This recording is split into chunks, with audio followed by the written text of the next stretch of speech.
বিভিন্ন স্কুল কলেজৰ পৰা অহা ছাত্ৰ ছাত্ৰীসকল, ইয়াত উপস্থিত জনসাধাৰণ, পুলিচ বিষয়া আৰু আমাৰ অতিকৈ শ্ৰদ্ধাৰ চক্ৰ বিষয়া মহোদয়, আজি গোটেই ভাৰতৰ লগত সংগতি ৰাখি আমাৰ মানকাটৰ ৰাজহুৱা চক্ৰৰ তৰফৰ পৰা এই ডেম হায়াৰ ছেকেণ্ডাৰী স্কুল কেম্পাছ আমি ৮০তম স্বাধীনতা দিৱস পালন কৰিবলৈ লৈছোঁ।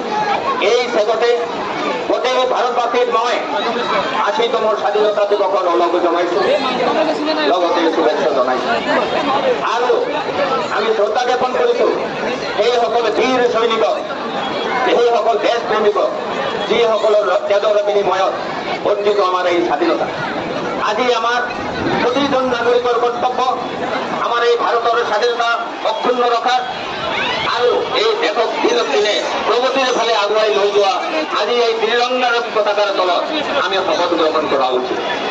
আৰু এই চেগতে মই জেনেৰেল ছেক্ৰেটাৰী আব্দুল্লাহ ছাৰক অনুৰোধ জনাইছোঁ যে আমাৰ আজিৰ মুখ্য অতিথি আমাৰ চক্ৰবৰ্তী মহোদয়ক এখন ফুলাম গামোচাৰে সম্বৰ্ধনা জনাই দায়িত্ব লৈ আহিব আৰু তেখেতক অনুৰোধ কৰিছোঁ আজি ৮০তম স্বাধীনতা দিৱসত পতাকা উত্তোলন কৰিবলৈ। ধন্যবাদ।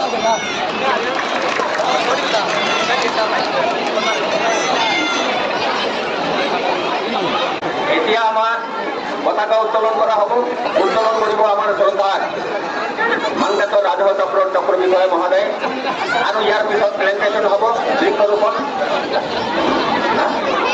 জীৱন সংগ্ৰাম ছ'চাইটি ঠাকুৰবাৰীৰ তৰফৰ পৰা, তাৰ পিছত অনুপূৰ্ণ ল'ৰা ছোৱালী পদত্যাগ